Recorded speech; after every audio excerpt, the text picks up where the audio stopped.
Un saludo cordial a todos los hermanos en Cristo, a la familia, a las amistades que están en este grupo. Muy buenas noches. Son medianoche, 22 minutos ya. Estamos en la madrugada del domingo. Bueno, esta semana vamos a tocar un tema muy interesante, muy bonito, y lo he titulado El sello y arras de Yahweh. El sello y arras de Yahweh. Para poder entender, primero tenemos que saber qué significa, qué es un sello, ¿no? Como para darnos una idea prima y tener un contexto espiritual en el momento de la explicación. Y espero pues dejarme entender para aprender un poquito más de la palabra del Señor. Nos vamos a ver un significado simple de lo que significa, qué cosa es el sello. Un sello es un dispositivo o sustancia que se usa para unir dos cosas, para evitar que se separen. Miren ustedes este concepto. O para evitar que algo pase entre ellos. Ese es un sello. Puede ser también un trozo de cera, un plomo u otro material con un diseño individual estampado en él, adjuntando a un documento para demostrar que proviene de la persona que afirma haberlo emitido. Y acá hay una palabra que me llamó mucho la atención, que es usado para crear una unión. El sello es usado para crear una unión. Y mayormente un derivado del sello, hoy en día podemos nosotros asociarlo con el notario, ¿no? El notario público deja una marca o una impresión, por ejemplo, un sello de agua en un documento para confirmar y probar su validez. Ese es un concepto común de lo que nosotros podemos entender y lo podemos encontrar en la RAE, en la Real Academia Española, en la Google, y buscar el significado de sello. La palabra de Dios dice primero el animal, primero la bestia, primero lo racional y luego viene lo espiritual. Por ese motivo es que cuando queremos entender algo de Dios, primero tenemos que pasar por nuestro raciocinio, ¿no? Por nuestra evaluación de razonamiento humano, ¿no? Para poder ir al reino de Dios. Y eso es lo que estamos haciendo ahora. Muy bien. Entonces, entendiendo esto, en el Antiguo Testamento tenemos una primera referencia de lo que es el sello en la historia de Abraham. Vamos a abrir nuestras Biblias en Romanos capítulo 4, del versículo 11 al versículo 13, que dice, refiriéndose a Abraham, ¿no? Romanos, o sea, Pablo está escribiendo la epístola a la congregación de Roma y está explicando esto. En el capítulo 4, versículo 11 dice, porque él recibió, refiriéndose a Abraham, porque él recibió la circuncisión como señal y sello de la justicia de su fe, la cual él tenía cuando era incircunciso, para que fuera padre de todos los que creen sin estar circuncidados, para que también a ellos les sea considerado como justicia. Aquí hay en el Antiguo Testamento, cuando Yahweh elige a un pueblo y para que le designe que es un pueblo que es su hijo en sentido general, ¿no? Siempre Dios ha querido tener hijos, ¿no? Y como su hijo ha escogido al pueblo de Israel. Entonces, para que se identifique ese pueblo de Israel, al Señor pone una señal. Y en ese tiempo era la circuncisión. ¿Y qué cosa era la circuncisión? Era cortarle el prepucio del hombre, ¿no? Cortarle el prepucio del hombre, y era una señal, como que si fuese una marca, en decir, ese hombre de ahí es hebreo y es parte de un pueblo que adora al Dios eterno, a Yahweh, al yo soy, al Altísimo, al omnipresente, al omnisciente, al principio y al fin, al alfa y al omega. Entonces era una señal que se le marcaba. Pero lo que llama la atención aquí para aprender es que Abraham no necesitaba, es una forma de decir, no necesitaba ser circuncidado todavía, sino es que él tenía, eh, tenía era un hombre de justicia y tenía una confianza en ese Dios. Tenía una confianza en ese Dios. Entonces, la propia justicia que él tenía, él era un hombre justo, ¿no? Le patentizaba, ¿no? Que por medio de esa fe, su fe era prácticamente su sello. O sea, tener una plena confianza era un sello que no era necesario que sea Abraham circuncidado para que tenga esa confianza, sino es que antes de ser circuncidado ya Abraham tenía esa confianza plena en Yahweh por medio de la fe, dice así la palabra del Señor. Muy bien, en el versículo 12 de Romanos capítulo 4 dice, porque no es padre por la circuncisión, solamente para los que son de la circuncisión, sino también para los que siguen los pasos de la fe que tenía nuestro padre Abraham siendo incircunciso. O sea, todavía no era circuncidado, pero ya él tenía esa confianza plena a través de su fe en el Dios, en ese Dios que escuchó la voz y le dijo, prepara tus cosas, Abraham, sal de ese pueblo de Ur, porque yo voy a hacer un pueblo como la arena del mar. Y de ahí nace, ¿no?, el pueblo hebreo, a través del linaje de Abraham. De ahí viene el hijo, que es Jacob, y de ahí viene el nieto, que es Isaac, y de ahí viene la corriente que hasta ahora vemos, Israel de hoy en día. Muy bien. En el versículo 13 del mismo capítulo 4 de Romanos dice, porque la promesa dada a Abraham y a su descendencia de que serían herederos del mundo, no fue dada mediante la ley, sino mediante la justicia de su fe, ¿no? Mediante la justicia de su fe. Por eso es que Abraham es conocido como el padre de la fe, el padre de la fe.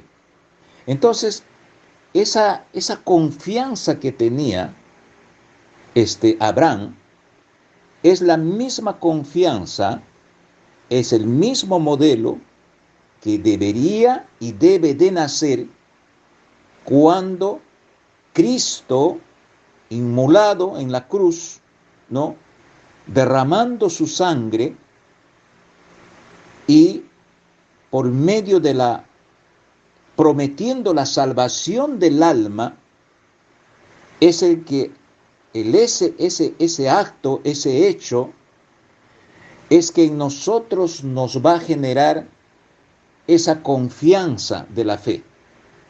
igual como le sucedió a Abraham en aquel tiempo.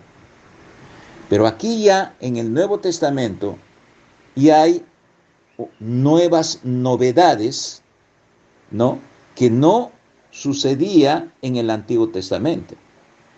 Entonces vamos a ver cómo, cómo actúa esta justicia de la fe, ¿no?, en el Nuevo Testamento.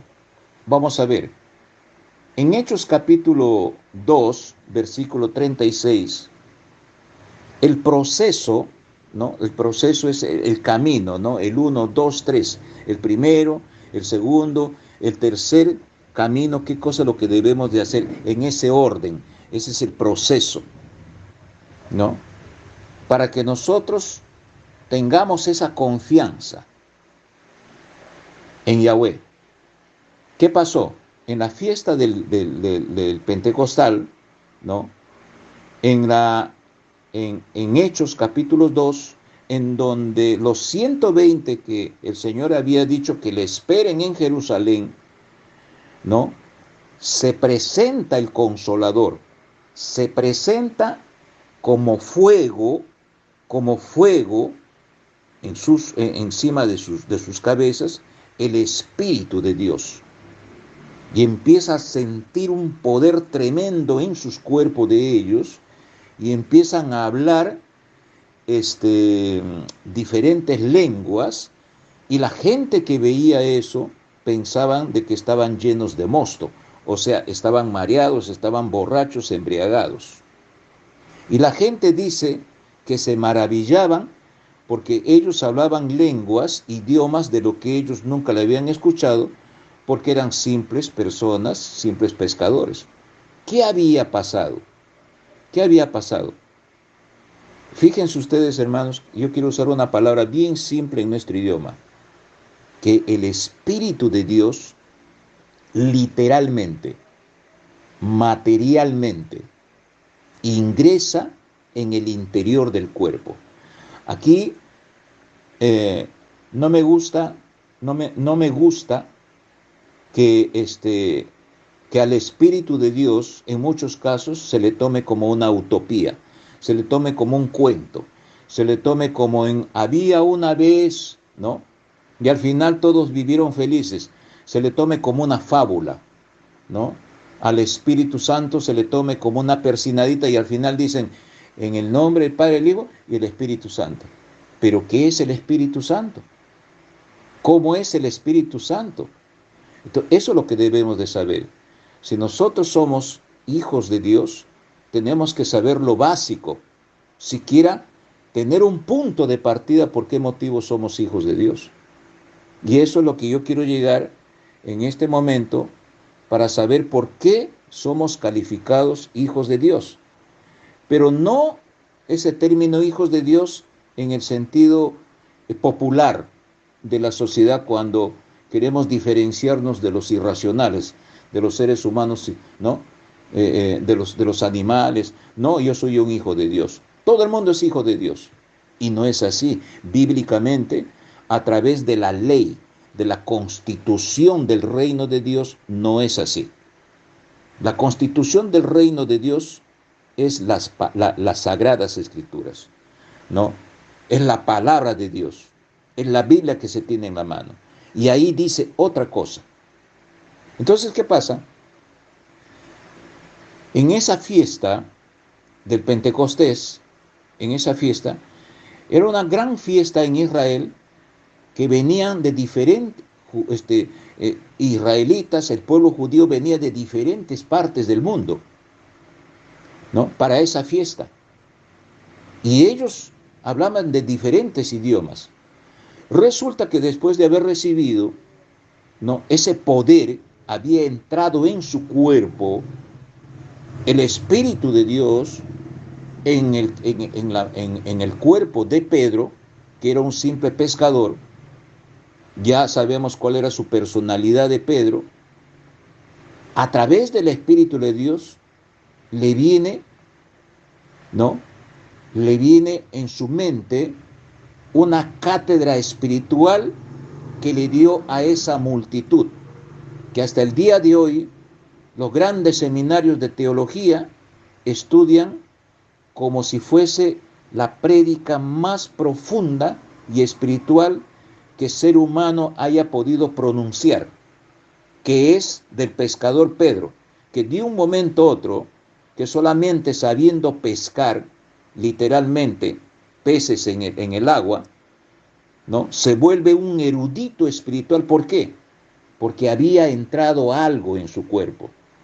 Y ese cuerpo entró una persona, y esa persona se llama Espíritu Santo. ¿Por qué es una persona el Espíritu Santo? Entonces, en nuestra mente común podemos pensar que es una persona porque tiene una persona, es persona porque tiene oreja, tiene ojos, tiene pie, tiene dedo, tiene cuerpo. No, es una persona porque tiene cualidades, tiene personalidad. Y esa palabra persona viene del concepto espiritual. Entonces, el Espíritu Santo es una persona. No dice son tres personas. No, Dios es una persona, el Hijo es una persona y el Espíritu Santo es una persona. Entonces, esta persona entra en nuestro cuerpo, espiritualmente hablando.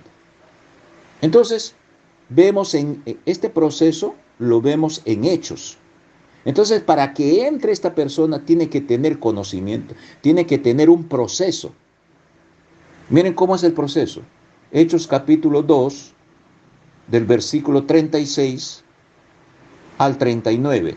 Dice así: sepa pues con certidumbre toda la casa de Israel que a este Jesús a quien ustedes crucificaron, Dios lo ha hecho el Señor y el Cristo. Estaba en una multitud ya predicando, porque ahí dice, y Pedro alzó la voz, y esa alzada de voz quiere decir que él estaba bajo el imperio del Espíritu de Dios hablando. Entonces la gente se comenzó a aturdir ahí, porque fueron ellos cuando gritaron en multitud, crucificarlo, crucificarlo, y denle libertad a Barrabás, ¿no? Y todo el mundo le dejó solo a Cristo, a Jesús en ese momento en su identidad divina. Entonces eso es lo que le está diciendo.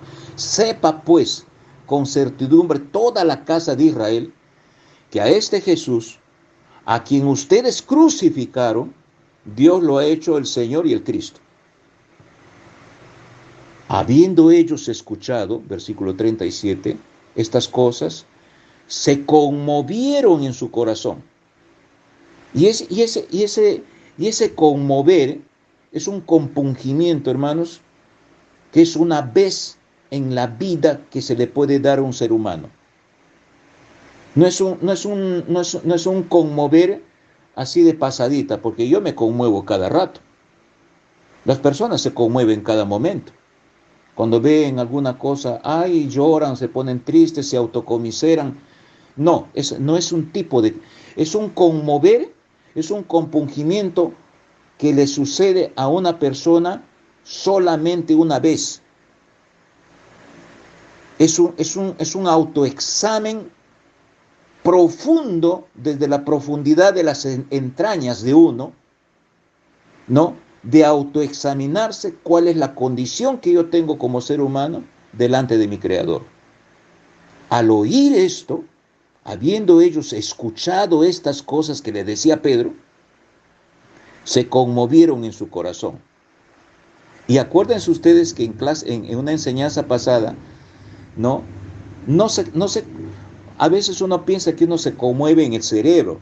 No, se conmueve en el cerebro de la cabeza. No, se conmueve en el cerebro del corazón.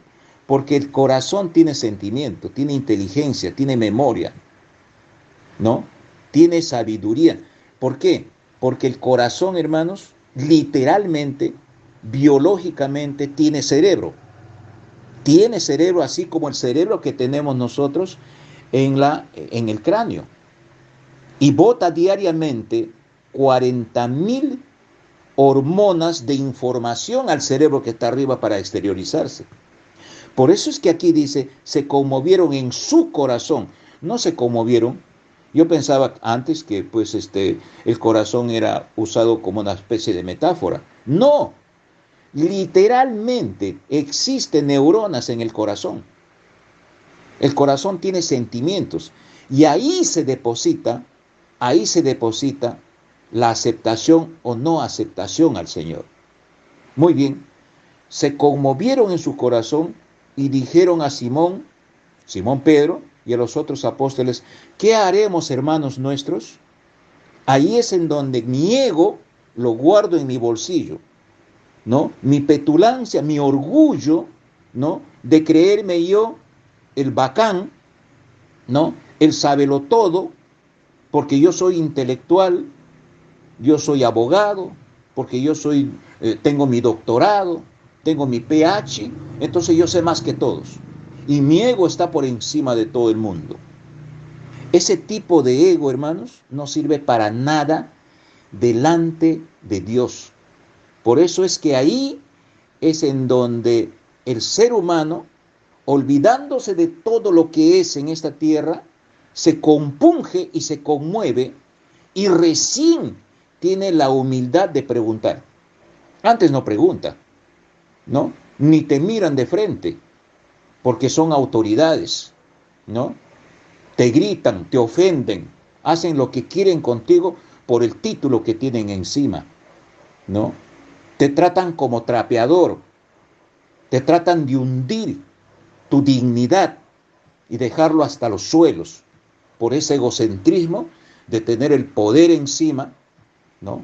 Pero cuando se encuentra verdaderamente con Cristo y reconoce y se da cuenta verdaderamente que por qué motivos Cristo fue crucificado, y si es que se compunge esa persona, por más categoría que sea, por más que sea presidente de la República, etcétera, etcétera, tiene el coraje de preguntar y decir: ¿qué hago? Enséñenme. Recién estoy naciendo. ¿Qué haremos, hermanos? Entonces, una vez compungido ese pueblo, Pedro le responde en el versículo 38 del capítulo 2 del libro de Hechos. Dice: Simón Pedro les dijo: arrepiéntanse. ¿Y cómo yo me voy a arrepentir? Yo me voy a arrepentir usando un miembro de mi cuerpo, que es la lengua. En un Salmos, que no tengo la cita, dice: la vida y la muerte viene de la lengua. El poder de la vida y de la muerte viene de la lengua, ¿no? Por la lengua podemos maldecir. Por la lengua podemos cobrar a las personas, ¿no? Por la lengua podemos encararle a las personas. Y por la lengua también podemos estar sirviendo, estar adorando y estar hablando de las cosas de Dios. Entonces tú tienes que decidirte, ¿no? O tu lengua lo dedicas al mundo de las perversiones, o a tu lengua lo dedicas en las cosas de Dios. Por eso es que ahí dice: arrepiéntanse. ¿Cómo yo me voy a arrepentir? Me voy a arrepentir por mi boca, por mi lengua. Señor amado, estoy delante de tu presencia. Como dice Pablo un día: delante de tu presencia, Señor, yo delante de ti me considero una basura, no sirvo absolutamente para nada. Él era fariseo de fariseos. Él era miembro del Sanedrín. Era alumno que estudiaba bajo los pies de Gamaliel, uno de los grandes filósofos y eruditos de aquellos tiempos, tipo de nivel de Nerón, etcétera, etcétera, ¿no? Era romano, era judío, o sea, era un tipo culto. Pero cuando el Espíritu de Dios entró en su cuerpo, se consideró como una basura. Y todo lo que él había conquistado en el mundo, todo lo que había conquistado, no le servía para nada delante de ese reino que él allá que él había visto y había experimentado. No sirve para nada las preocupaciones de esta tierra. Muy bien, entonces me arrepiento y voy a entender, el pueblo de Israel en ese momento judío entendió recién cuál fue el motivo por qué fue crucificado Cristo. Entonces le dice, arrepiéntanse. Ese sería pues el cuarto paso, ¿no? Escuchar, compungirse, preguntar, arrepentirse. Cuarto paso, cuarto proceso. El quinto, y sea bautizado a cada uno de ustedes en el nombre del Señor Jesucristo. Entonces yo me voy a bautizar por medio de ¿qué? Por medio del agua. Voy a sumergirme para nuevamente salir, porque el agua es significado de palabra de Dios. Entonces la palabra es el que me va a limpiar. Entonces salgo yo debajo de las aguas y digo, a partir de ahora estoy limpio. ¿Para qué dice aquí? En el sexto paso, para el perdón de los pecados. Entonces Cristo a mí, Dios a mí me perdona después de haberme bautizado, ¿no? Literalmente tengo que irme bajo las aguas y salir. Eso es lo que Dios manda hacerlo. Y eso tenemos que obedecerlo. Entonces, me perdona el Señor en ese momento y ahí recién dice, para que reciban el don del Espíritu Santo. Para que reciban el don del Espíritu Santo. ¿Cuál es el título de este tema? Es el sello y arras de Dios. Entonces, en este caso, el recibir literalmente, el entrar literalmente en nuestro cuerpo, el Espíritu Santo, Yahweh nos sella y nos une hacia Él, como el concepto que hemos tenido al inicio, ¿no? Cuando decimos que nos crea una unión, ¿no?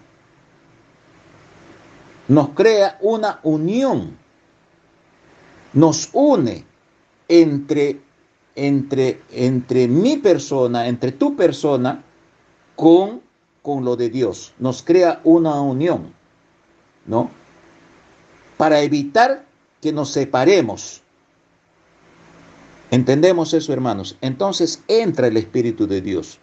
Entonces, si es que la persona no ha pasado por este proceso, puede sentirse, ¿cómo sé, qué sé yo, con su egocentrismo, que yo soy hijo de Dios y tal, que por aquí? No.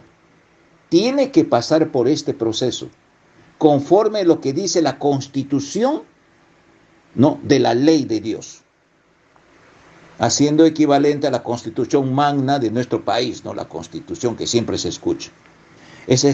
Son las leyes mayores. Y aquí en la ley mayor está en las Sagradas Escrituras y dice que tienes que pasar por este proceso para que entre el Espíritu de Dios en tu cuerpo, y está considerado como un sello. Entonces, cuando entra el Espíritu Santo, hermanos, es porque tienes confianza de aquel que se sacrificó por ti y derramó su sangre por ti. Entonces, como Cristo es el autor y consumador de la fe, Él es el que lo inventó, si podría decir, la fe.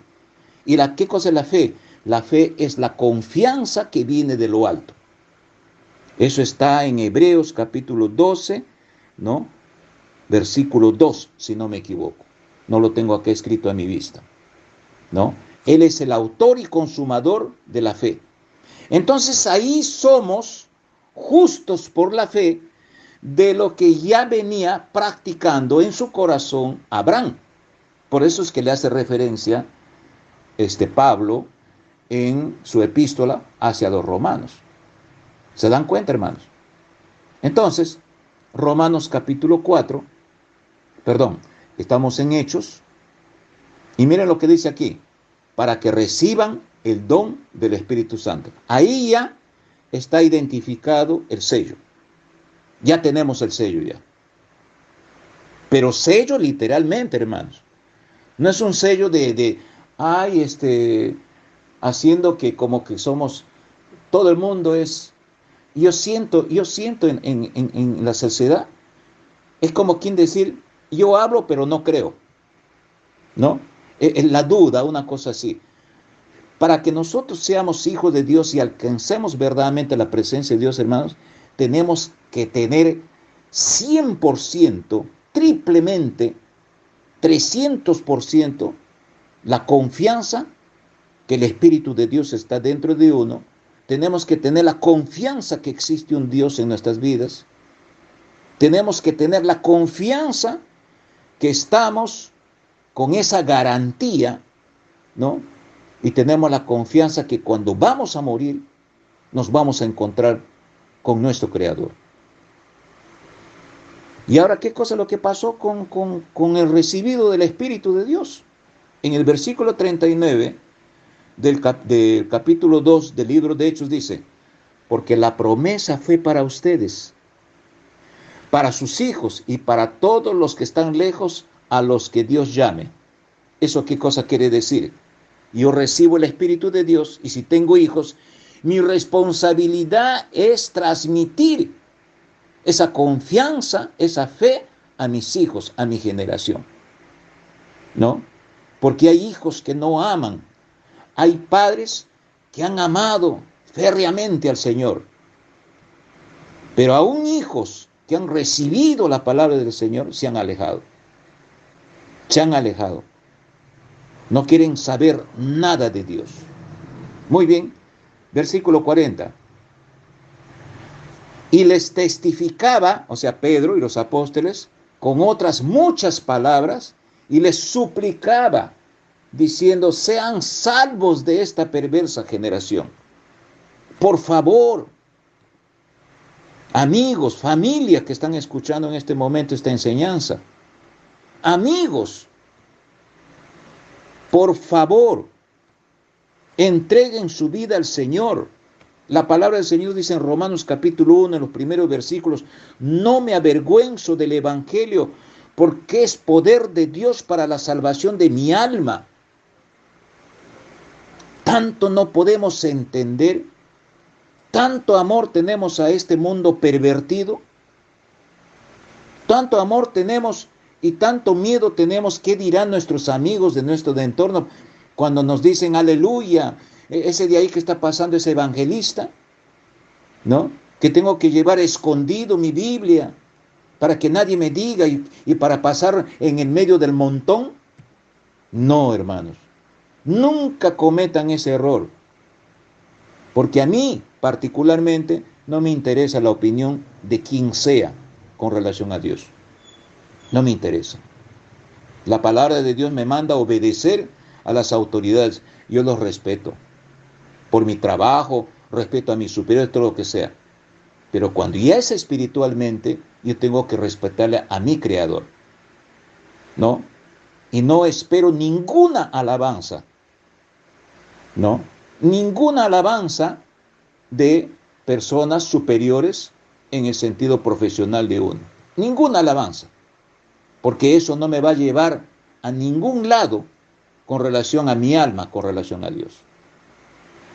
41. Y los que de ellos estuvieron dispuestos a aceptar su palabra y habían creído, fueron bautizados, y en aquel día se agregaron unas 3,000 personas. Fíjense ustedes el deseo que tenían en ese entonces de aceptar al Señor como nuestro único Salvador. Y Cristo mismo dice en el capítulo, no sé si es 24 o 28 de Mateo, cuando los apóstoles le dicen, Señor, explícanos cómo será el final de este mundo. Y en una de las explicaciones hay una pregunta que se hace. En los postreros días, ¿habrá fe en la tierra? ¿Se encontrará fe en la tierra? Ya no. Miren cómo ustedes con esta pandemia han prohibido la asistencia en las congregaciones, en las iglesias. El propio cristiano se ha vuelto así como que rutinario, que ya no va en la congregación. Frecuentemente cuando voy, coloco mi pizarra, encuentro a 10 personas y hay como que 50 sillas. O sea, las congregaciones se han ido vaciando porque cada uno se fue por su lado. Porque esa promesa que hicieron una vez, ¿no? No se comprometieron. Renunciaron a ese sello que Dios les había puesto, ¿no? En su corazón. El Espíritu de Dios se entristeció y se apartó de ellos, ¿no? Entonces, hermanos, cada día estamos peor y cada día la sociedad está en un caos tremendo. La maldad cada día está en aumento, en una generalización total, ¿no? En este Perú, por ejemplo, que estamos viviendo, y en otros países, la violencia se incrementa cada día más. Y los políticos no exterminan la violencia con las medidas y las facultades que pueden tener por causa que esa propia violencia es un negocio para las organizaciones, entre comillas, de derechos humanos. Tiene que haber esa convulsión, tiene que haber muertos para que los otros ganen, para que los otros se alimenten en organizaciones no gubernamentales, ¿no? Etcétera, etcétera, ¿no? Es un negocio la muerte. Es una cosa, es una pena, hermanos, y cada día este proceso que les estoy explicando, la gente está perdiendo credibilidad. ¿Por qué? Porque simplemente mueve su dedito y su huella digital, clic, ya con ese clic ya le llega una comida a su casa, con ese clic ya le llega, ya le cambia, ya le pasa una transferencia de un dinero para otro al banco o un dinero para otro a otra persona, con ese clic, ¿no? Y ya puede dejarle en control automático al avión y puedo yo tomar mi cafecito como piloto de avión y no pasa nada. Entonces yo soy un Dios, me siento un Dios. ¿Para qué yo le voy a necesitar a ese Dios que yo no lo veo? ¿No? Entonces el mal, el demonio, va creando y va poniendo estas cosas para que nuestra mente se distraiga y vayamos olvidándonos de este proceso de ser verdaderamente hijo de Dios y sellados por el Espíritu de Dios. Ahora, viene aquí algo muy importante. Efesios capítulo 1, versículo 13. Yo tengo una versión acá en la Biblia Peshitta. Me encanta esta versión, porque en la versión de Reina y Valera, estos dos versículos que voy a leer están un poco así como que si fuese una trabalengua en el contexto y más o menos no lo podemos entender. Pero aquí en la versión Peshitta, que es del arameo al español, dice así: Efesios capítulo 1, versículo 13. En quien también ustedes, habiendo oído la palabra de verdad, o sea que es la palabra de Dios, la palabra de verdad, que es el evangelio de su salvación, en Reina Valera dice, que es el evangelio de vuestra salvación. Acá dice de su salvación, y habiendo creído en él, miren, de su salvación, y habiendo creído en él, y aquí me llama la atención, él tiene acento, entonces está hablando de una persona. Entonces, ¿pueden creer, hermanos, que la palabra salvación es una persona? Fueron sellados con el Espíritu Santo que fue prometido. Entonces aquí está confirmando una vez más, después de la lectura que hemos hecho de Abraham, está confirmando y está ratificando una vez más que el Espíritu Santo es un sello. Es un sello que nos identifica que somos verdaderamente hijos de Dios. Y me he olvidado yo de captar esta cita que, si no me equivoco, de seguro sí, que está en el libro de Romanos, en el capítulo 8, no sé si es 15, 16, 17 y 18, que hay un versículo que dice, y el Espíritu de Dios le da testimonio al Espíritu del hombre que es hijo de Dios. Entonces, eso quiere decir que en el momento cuando el Espíritu Santo entra en nuestro cuerpo, toca la puerta al Espíritu del hombre, le toca la puerta y el Espíritu del hombre pregunta, ¿quién es? Y el Espíritu Santo dice, yo soy. ¿Qué desea? Acabo, me han comunicado que tengo que venir a vivir contigo. ¿Por qué? Porque has pasado por ese proceso. Entonces, a partir de la fecha, voy a vivir contigo. Y a partir de la fecha, te comunico que eres hijo de Dios. Ese es el proceso, hermanos. Entonces, a partir de la fecha, como yo ya estoy dentro de ti, entonces está sellado para que no nos separemos, ¿no? Para que no nos separemos de este acuerdo. ¿Por qué? Porque he visto que te has arrepentido y por ese motivo es que has creído en Cristo, por ese motivo que estoy entrando en ti. Estoy explicando en palabras así que comiditos como para poder entender, ¿no? Muy bien. Efesios 1:13, en quien también ustedes, habiendo oído la palabra de verdad, que es el evangelio de su salvación, y habiendo creído en él, fueron sellados con el Espíritu Santo que fue prometido. Ahí está. Entonces estamos haciendo un principio comparativo con Hechos capítulo 2, ¿no? De la forma, el proceso, cómo debe de uno arrepentirse, entregarse y recibir el Espíritu de Dios. O sea, en el último paso, que es el séptimo paso, es en el momento que somos sellados por el Espíritu de Dios. Ahora, fíjense lo que dice en el versículo 14 de Efesios capítulo 1. ¿Quién es la garantía? Refiriéndose al Espíritu Santo. ¿Quién es la garantía de nuestra herencia para la redención de los que son salvos y para la alabanza de su gloria? A ver, si lo leemos de una forma así ligera, rápida, no lo vamos a entender. Entonces dice, ¿quién es la garantía? Entonces me voy a buscar en otra versión, en la versión Reina y Valera, que tengo la palabra de Dios, dice, ¿quién es las arras? Garantía puede ser una palabra común, pero arras ya lo está especificando, que es arras. O sea, el Espíritu Santo entra en tu cuerpo como arras también. Por eso es que el título de esta enseñanza dice, sello y arras de Dios. Sello y arras de Yahweh. Para una explicación bien común, así para que entendamos qué significa arras.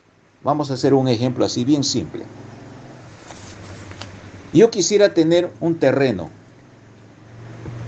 Veo una hectárea de terreno que a mí me llama la atención, tiene su quebrada, tiene sus riachuelos. Y hay un señor que está queriendo vender esa hectárea. Y hay varios ¿cómo se puede decir? Varias personas interesadas en comprar ese terreno. Muy bien. Y ese terreno vale 10,000 soles esa hectárea. Pero yo deseo tremendamente tener esa propiedad. Porque ya me imagino mi casita de campo y mi riachuelo que pasa las aguas, que no me va a faltar nunca mi agua para conectarlo en los compartimentos de mi casa y tener agua a mi disposición, ¿no? Para darle de alimento a mis... Pero yo deseo eso y antes que me adelanten me voy corriendo al propietario de ese terreno y le digo, Juan, ¿sabes qué, hermano? Por favor, no lo vendas tu terreno, yo quiero ese terreno. Sí, pero yo estoy necesitando los 10,000 soles, necesito hacer mis cosas y todo eso, y esto que te lo estoy vendiendo barato. Mira, vamos a hacer una cosa, Juan. Yo te voy a dar como garantía 2,000 soles. Y espérame 2 meses, espérame. Puedes esperarme, te doy como garantía 2,000 soles para que no lo vendas.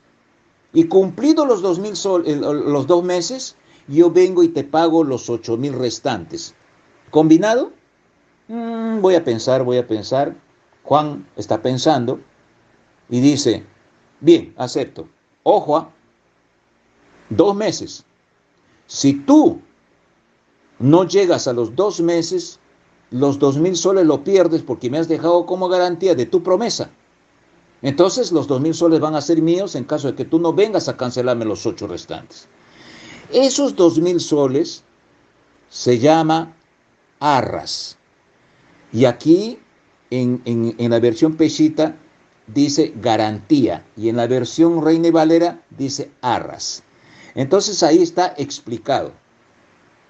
Entonces, hermanos, cuando viene ese proceso que le hemos hablado en Hechos capítulo 2, en el momento que nosotros nos bautizamos por agua, sumergidos, ¿no? Salimos y ahí dice en el sexto paso, bautícese en el nombre del Señor Jesucristo para el perdón de los pecados. Entonces el Señor, y en otra versión dice, para la remisión de los pecados. Entonces, el Señor a mí me va a perdonar mis pecados, va a entrar el Espíritu, va a entrar el sello del Señor, va a entrar el sello y me va a perdonar los pecados, pero me va a perdonar en la escala de arras. ¿Por qué?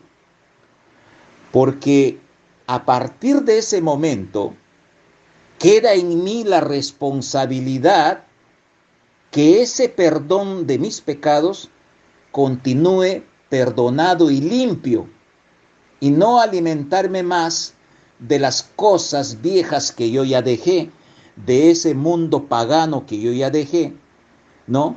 De esa vida irresponsable e irregular y pervertida y sodómica que yo ya dejé. ¿Por qué? Porque tengo que cuidar las arras, esa garantía que está el Espíritu Santo. Entonces, ¿qué quiere decir? Que el Espíritu Santo dentro de mí se comporta en dos funciones. Una como sello y otra como arras o como garantía. Entonces, y esa garantía se va a concluir, yo tengo que cumplir con todo las cláusulas que hice yo, que es el Nuevo Testamento, que tiene sus cláusulas, que yo tengo que obedecer lo que dice la palabra del Señor, dar un buen testimonio, para que cuando llegue Cristo, ¿no?, se culmine esa garantía y de una vez yo heredo todo lo que el Señor me ha prometido. Miren lo que dice así: quien es la garantía, arras de nuestra herencia, para la redención de los que son salvos y para la alabanza de su gloria. Entonces, hermanos, esta herencia, ¿no?, a mí me da un pedacito, que es el Espíritu de Dios. Ese pedacito yo lo tengo que conservar y lo tengo que mantener firme, cumpliendo con la palabra del Señor, hasta que me venga la redención definitiva. Entonces, cuando ya me dice, tú has sido aprobado, ahora eres hijo aprobado, por lo tanto, esta es tu herencia. Entonces, ahí ya dejo las arras y recibo íntegramente la propiedad de mi herencia, que es la salvación de mi vida y que es el reino de Dios que el Señor me ha prometido. Qué hermoso es, hermano. Entonces hay dos tipos de redención. Aquí me estoy dando cuenta que hay dos tipos de redención. La redención primera que es cuando yo recién voy a nacer, ¿no? Hijo nacido. Y la redención segunda es cuando el Señor me aprueba y ya me redime totalmente y me da mi posición. Que eso está en Apocalipsis capítulo 21, versículo 7, si no me equivoco, cuando dice, el valiente heredará el reino de los cielos. Si eres valiente. Entonces, ¿qué quiere decir? Valiente, fuerza de voluntad. No aquellos que salen en las redes sociales. Ah, sí, tú eres un guerrero, eres una guerrera, ¿no? Eres una luchadora, guerrera, ¿no? Se ponen desnudas, se ponen calatas ahí, están con su profesión, las modelos. Caramba, qué guerrera es esa mujer, qué guerrero es ese hombre. Se ha trasnochado, lucha ahí, es un guerrero. Pero nunca mencionan el guerrero espiritual. Nunca mencionan aquel que vence el adulterio, aquel que vence la fornicación, aquel que vence las murmuraciones, aquel que vence las lascivias, aquel que vence la vida sodómica que sale de su lengua, que sale de su pensamiento. Ese es un verdadero guerrero porque se está luchando con huestes malignas, espirituales, que están ahí en medio del aire, en las tinieblas, y entran en nuestro cuerpo. Literalmente, hermanos. Literalmente. Muy bien. Yo quisiera, se me vino la curiosidad. Yo sé qué cosa es salvación, pues, ¿no? Te salvas de algo, ¿no? Porque si no eres salvado, estás perdido de algo, ¿no? Normalmente estás en el mundo evangélico dice la salvación del alma, para que no te vayas al infierno. Bueno, así de simple, común, normal. Pero voy a analizar qué cosa significa salvación. Miren, tiene sentido. En las raíces hebreas, el término salvación se pronuncia yesa. Miren, miren ustedes la entonación, la fonética, yesa. ¿Pero qué significa en hebreo? Significa introducir en un ambiente espacioso. Y eso me recuerda que la lucha que hacía Josué con el pueblo de Israel, el ejército de Israel, cuando el Señor prometió esa tierra prometida, el Señor decía, arrasa con este pueblo, avanza, arrasa, mata a todo el mundo porque son paganos, arrasa, para que llegues al reposo, ¿no? O sea, llegar a la tierra prometida era el reposo, era el final del camino que Dios le había prometido cuando salieron de la cautividad de Egipto. Ahí vas a reposar. Entonces, aquí, en el sentido de la raíz hebrea, yesa, dice introducir en un ambiente espacioso. Eso me hace entender espiritualmente que la salvación que yo quiero conseguir es entrar e introducirme a un espacio de reposo, en donde mi alma va a estar en descanso. Y ese descanso es, en otras palabras, es ser aprobado y vivir delante de Dios y tener la misma naturaleza que Él tiene, porque si no nos funde, porque Dios es un Dios de fuego consumidor. Muy bien. Ahora, esta misma palabra salvación, el significado de salvación en hebreo, en arameo, hermano, me asusté yo cuando vi en arameo, porque el libro, la Biblia Peshitta está escrito todo en arameo para el español. Entonces yo digo, como tengo la versión Peshitta, voy a ver qué dice salvación en arameo, pues no. Total, salvación en arameo significa Yeshua o les con L, lesua. Significa YH, B de vaca, H. Que significa Yahweh es salvación. También se puede encontrar la forma de Yehoshua, que generalmente es adaptada como Josué. ¿Se dan cuenta, hermanos? Miren lo que significa salvación. Por eso que aquí, en Efesios capítulo 1, versículo 13 dice, en quien también ustedes, habiendo oído la palabra de verdad, que es el evangelio de su salvación, míreme, salvación, y habiendo creído en él con acento, entonces se está refiriendo, habiendo creído en él, creyendo en Yeshua, o sea, salvación es Yeshua, y salvación es Cristo. Qué hermosa palabra, hermanos, que yo me he encontrado. Para mí es una maravilla. Muy bien, eso es en arameo.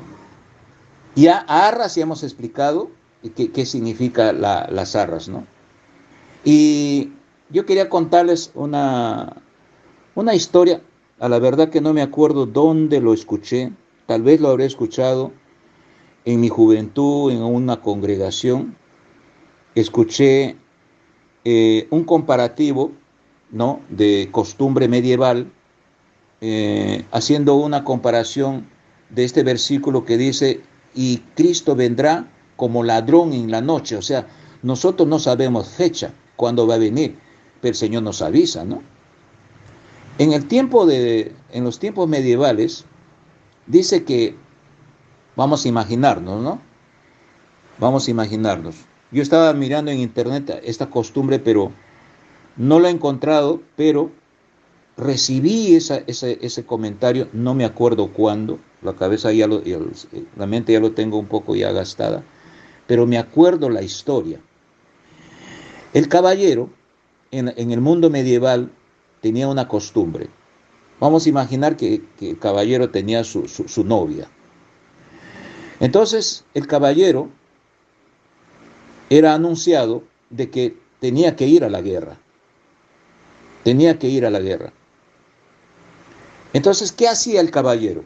El caballero, un hombre pudiente, y tenía sus tierras.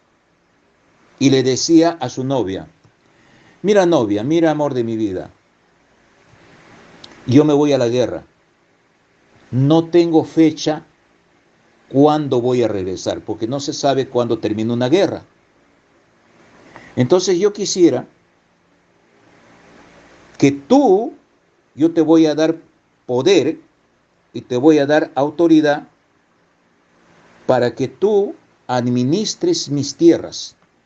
Entonces ese caballero tenía sus tierras, tenía su personal, y en sus épocas de verano, invierno, otoño, ¿no?, de donde era época de sembrío, era época de cosecha, era época de comercio, era época de ventas, era época de compra de semillas. Quiero que hagas todo, ¿no? Y quiero que te mantengas de buen testimonio delante de la sociedad, para que cuando yo venga no quisiera tener problemas contigo, con tu testimonio, porque yo me voy a la guerra. Ya, mi amor, no te preocupes, tú eres el amor de mi vida, y ruego a Dios con todo mi corazón que quiero que tú vuelvas. Pero no te prometo, yo no sé cuándo voy a regresar, porque me voy a la guerra. Muy bien, vienen los abrazos y vienen las despedidas. La buena novia empieza a aprender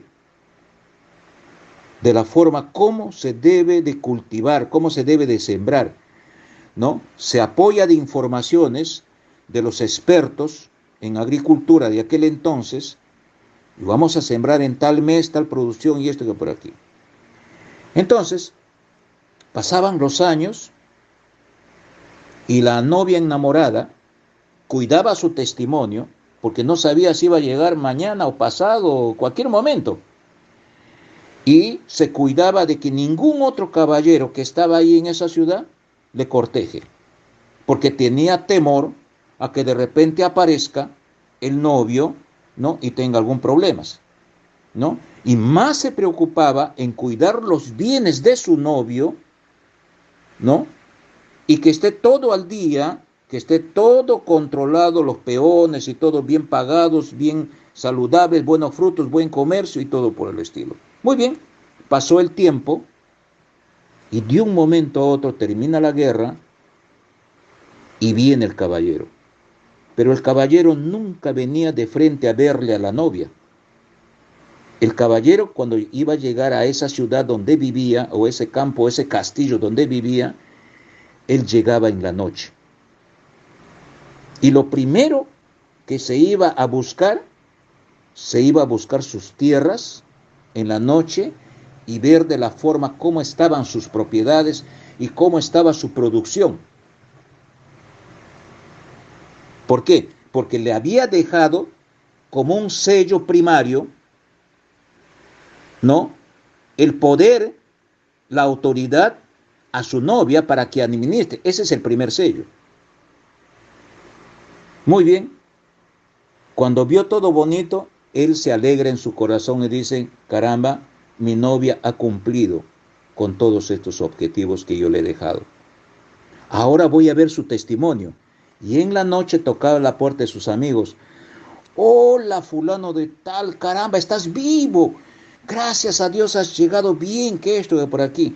Ven, vamos a tomarnos una copita de vino para celebrarlo en madrugada. Caramba, me has despertado, pero como has llegado, vamos a celebrarlo. ¿No? Venían los jarritos, el vino, y él empezaba a preguntar, ¿cómo fue la conducta de mi novia en mi ausencia? Bueno, te digo, ¿sabes qué? Tu novia es una excelente mujer, tu novia ha guardado su virginidad en tu ausencia, tu novia se ha comportado bien, delante de la sociedad tiene un buen testimonio y nunca se ha dejado tentar, una mujer de personalidad, una mujer de seriedad. Y tu novia ha aprendido bastante la agricultura y te lo ha administrado bien. Vas a ver tú cuando llegas mañana la producción que ella ha hecho. Entonces, dicho esto, viendo esto, las dos cosas, al día siguiente, ¡pum!, se presentaba de un momento a otro delante de la novia. Mi amor, cuánto tiempo, cuántos años que no te veo, mi amor, ahí vienen los llantos y todo eso, te amo con toda mi vida, mi corazón, todo por el estilo. Una vez encontrado esto, llama a los padres y le pide la mano de la hija, de la novia. Y le dice, quiero casarme contigo. Quiero casarme contigo. Y le pone el anillo, ¿no? Se cambian los anillos. Cuando ya le pone los anillos, ya lo desposa, ¿no? Acá tenemos eso de la novia, cuando pides ya la mano de la hija a los padres, es porque ya estás casado ya, ¿no? Y te pone los anillos y es un precasamiento, ya estás casada ya. Muy bien. Le agarra de la mano a la novia y se lo lleva al campo. Y le dice, amor de mi vida, como ya estoy casado contigo, y he visto tu testimonio, he averiguado con las personas de confianza que tengo, que te has comportado íntegramente en mi ausencia, y has aprendido a producir y a administrar mis terrenos y mis propiedades, y has tenido producciones excelentes, como que si yo estaría presente aquí, entonces automáticamente tú vas a heredar todas mis propiedades. Tú vas a ser parte de la herencia total de las propiedades que yo tengo. Este es el modelo espiritual que nosotros tenemos. El Señor se va. Señor, ¿y cómo vamos a estar solos? Viene la persecución. En ese tiempo estaba Nerón, el sanguinario genocida, el que llevaba a los cristianos a la fosa, al coliseo para que mueran ahí sacrificados con los leones. No os preocupéis, yo voy a mandar a mi consolador. Él os guiará, Él les enseñará todo lo que yo les he dicho. O sea, no hay pastor, no hay apóstol, no hay profeta que yo te he dicho, nada. Es el Espíritu Santo, el Maestro que estará dentro de ustedes en su cuerpo. Él les va a enseñar todo lo que yo les he dicho. Eso va a ser la garantía primaria y ese va a ser el sello entre tú y yo, dice Cristo. Entre ustedes y yo, dice Cristo. Entonces, mientras que yo no venga, ustedes tienen la responsabilidad de administrar el terreno de su alma, el terreno de su corazón, el terreno de su mente, de su espíritu, de su cuerpo.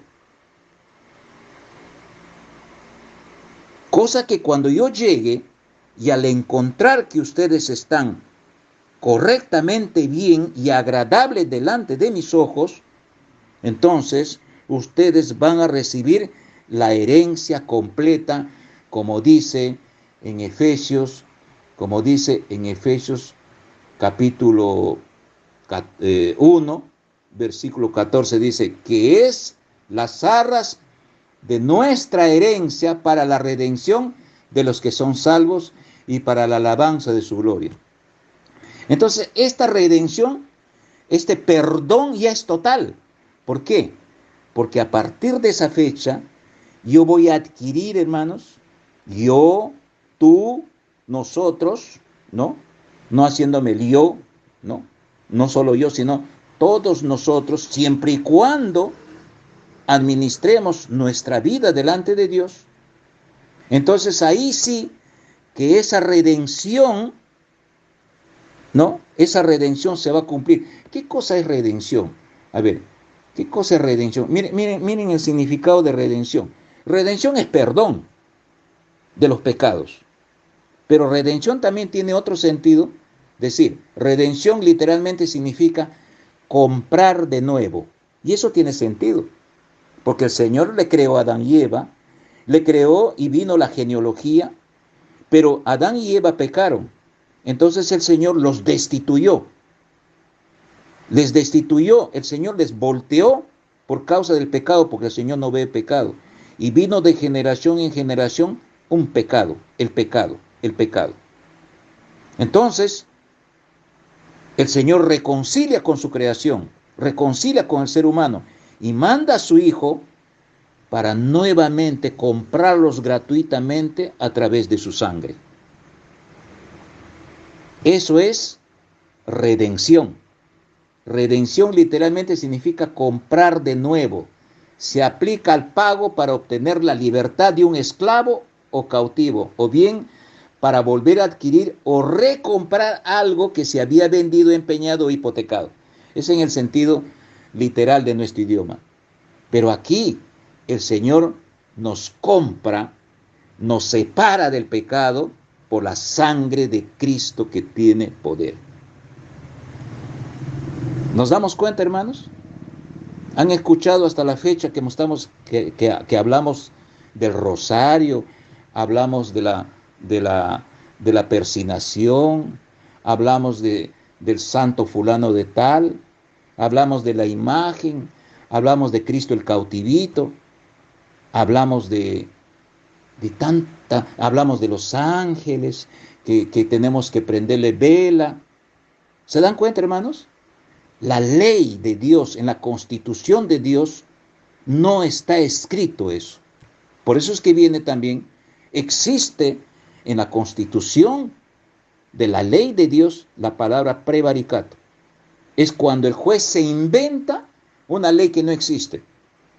Y nosotros nos damos que como que si jueces somos y hacemos de Dios lo que nosotros queremos. Inventamos nuestras leyes para que nuestro cuerpito se acomode y se sienta bien acomodadito, ¿no? Para que no nos perturbe nada, ¿no? No, yo creo en Dios, me persino, pero sigo adulterando. No, yo soy hijito de Dios, ¿no? Pero sigo fornicando. ¿Hasta cuándo te vas a casar? ¿Hasta cuándo estás conviviendo? Porque la palabra del Señor dice de que la convivencia no heredarás el reino de los cielos. ¿Hasta cuándo vas a dejar de estar hablando tus groserías? ¿Hasta cuándo? ¿Y así crees en Dios? Entonces, con ese tipo de frutos, hermanos, nunca podemos estar sellados por el Espíritu de Dios. Porque la palabra del Señor dice que el Espíritu de Dios se contrista. ¿Se acuerdan lo que le sucedió a Sansón? Tantas acciones negativas que él hizo. Dice, y el Espíritu de Dios se apartó de él. Muy bien. Hay que tener cuidado con lo libre que le hemos dejado. Cuando el Espíritu de Dios entra en nuestro corazón, hay un campo abierto para que el Espíritu de Dios, calificado como maestro, le demos la libertad de enseñarnos. He ahí cuando nosotros tenemos sed de la palabra. Señor, enséñame tu sabiduría, enséñame tu palabra. Quiero conocerte, Señor, cada día más. Quiero afianzarme cada día más en tus caminos. Y el Señor dice, ahí está dentro de ti el Maestro, que es el Espíritu Santo que está sellado en ti. ¿Ya? Muy bien. Pero el Espíritu Santo viene ¿cómo? ¿Qué características, qué frutos tiene el Espíritu Santo? No es así nomás que venga. Viene con muchas cosas, hermanos. Miren, ve. Gálatas capítulo 5, 22. Pero los frutos del Espíritu son amor, gozo, paz, paciencia, afabilidad, bondad, confianza, humildad, dominio de sí mismo. Contra tales cosas no hay ley. Mire, ese Espíritu Santo que entra en tu cuerpo, cuando tú te arrepientes genuinamente, viene trayendo todas esas cosas. Por eso es que cuando antes eras malo, entonces de ti va a brotar amor, porque le estás dando cobertura al Espíritu de Dios para que a través de tu rostro se manifieste de que ya no le estás odiando a esa persona, ahora le estás amando. Caramba, ¿qué cosa le ha pasado a Gertrudes? ¿Qué cosa qué cambio ha tenido Hortensia, eh? Antes era, pero inaguantable.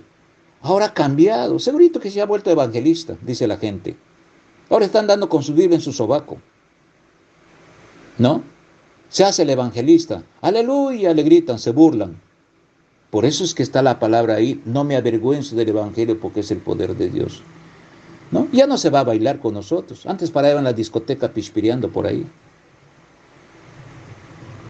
Entonces ya es una persona diferente porque está sellado y ha entendido que ha entrado las arras y tengo que cuidar esas arras. ¿Por qué? Porque no sé cuándo va a venir mi novio. Muy bien, hay que tener cuidados, hermanos. Hay que tener cuidado.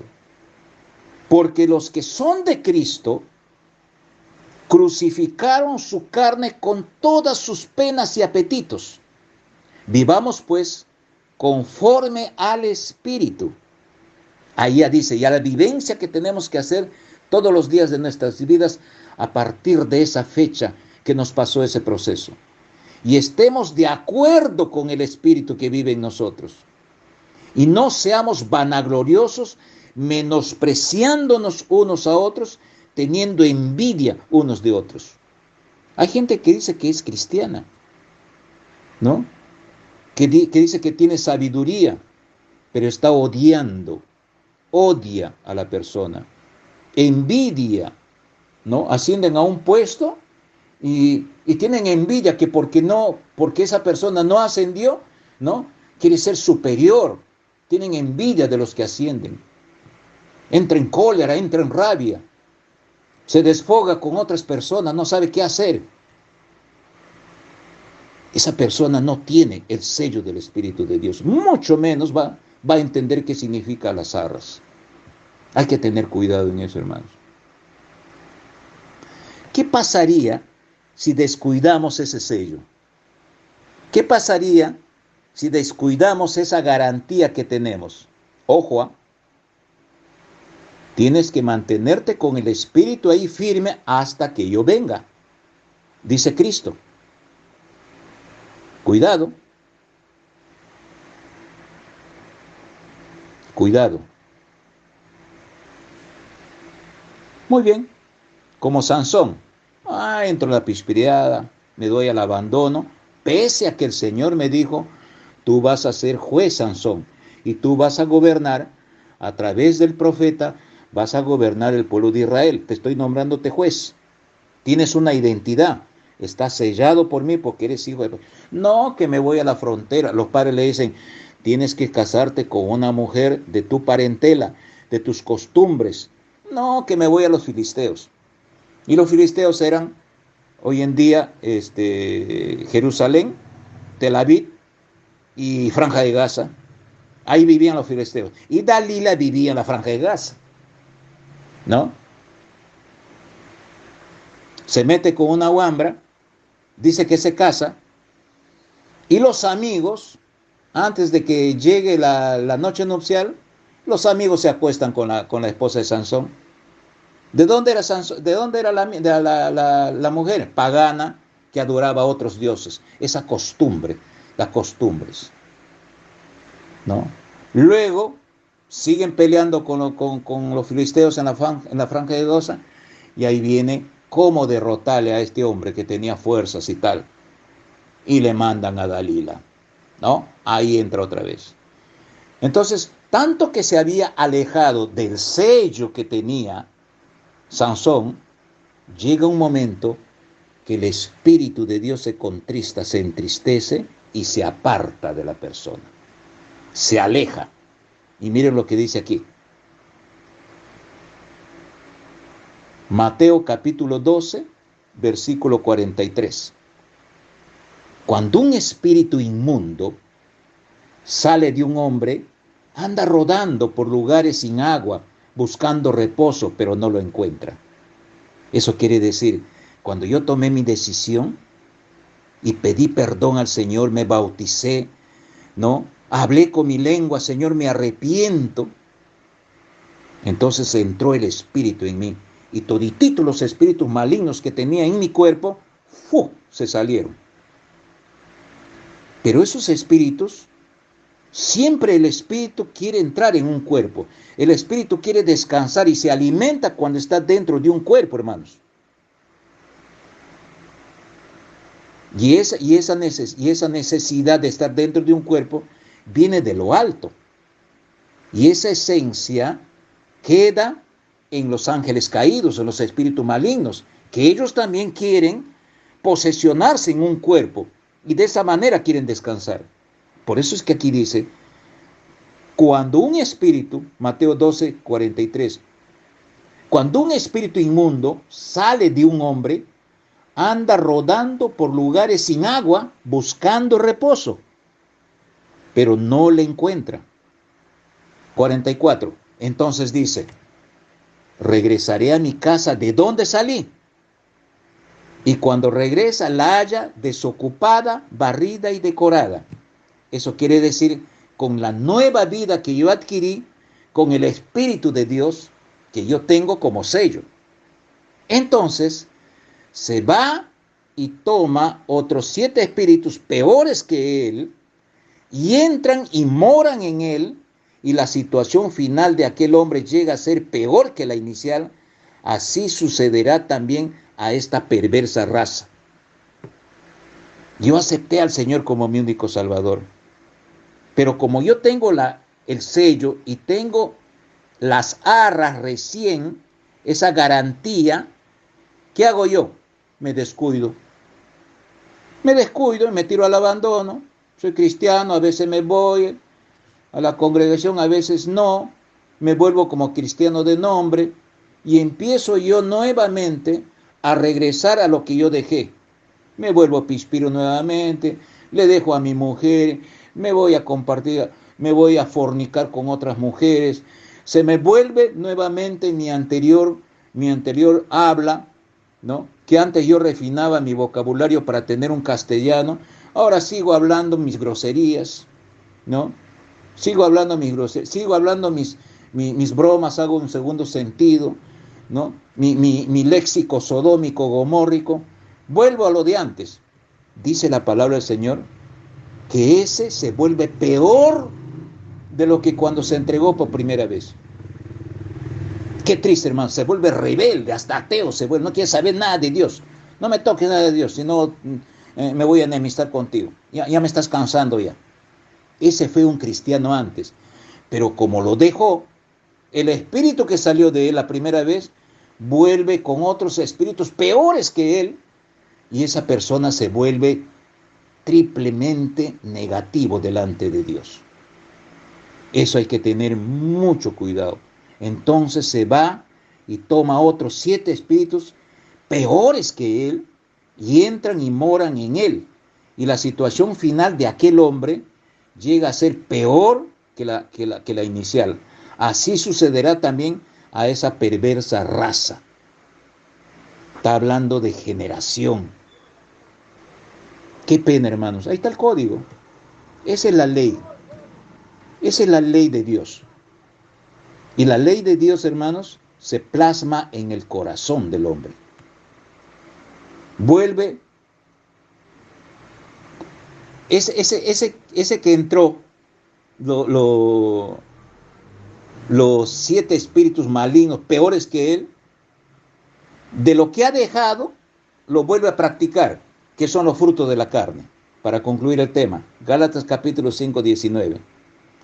Porque las obras de la carne son bien conocidas, las cuales son fornicación, impureza, disolución, idolatría, brujería, enemistad, contiendas, envidia, ira, contumacia, divisiones, sectarismos, rencor, homicidio, borrachera, orgías y cualquier cosa semejante a estas.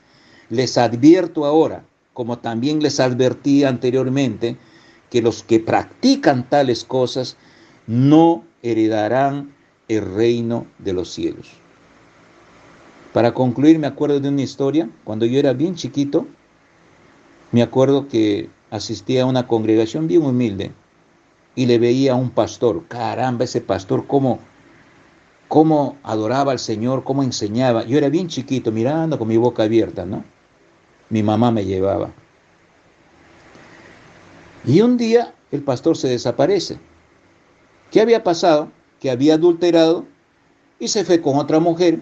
De un momento a otro, se fue con otra mujer, adulteró.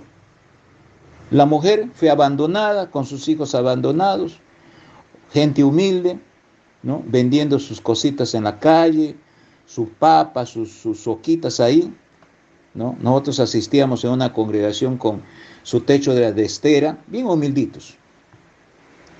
Y pasaron el tiempo y no sé cómo fue de que pasó el tiempo.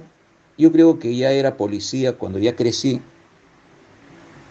Y me tocaba hacer prestar garantías en un partido de fútbol en el estadio de Mansiche, ahí en Trujillo. Y siempre esos policías con su casco, con sus bombas lacrimógenas. Yo pertenecía a ese grupo y en fila nos poníamos entre el campo y la tribuna para evitar esos problemas de alteraciones. Y ahí estaba la pelota, los ajos y las cebollas, requintándole a la madre, a los jugadores que iban en contra, los fouls.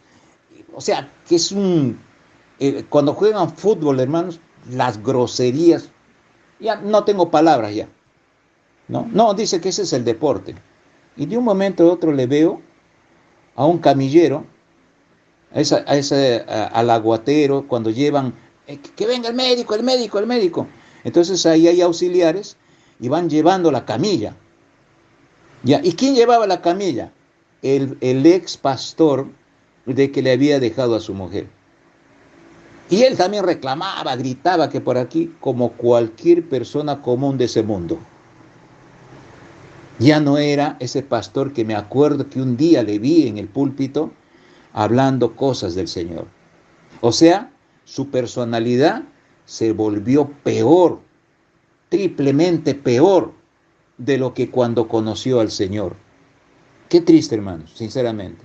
Hay que tener mucho cuidado, por eso es que la palabra del Señor nos enseña a que cómo debemos de administrar nuestros días. Hoy día, cómo me he comportado mentalmente, cómo me he comportado con mis semejantes, cómo me he comportado en mi conducta diaria, en mi proceder, en el trato de las personas. Minuciosamente tengo que comportarme que sea agradable delante de los ojos del Señor.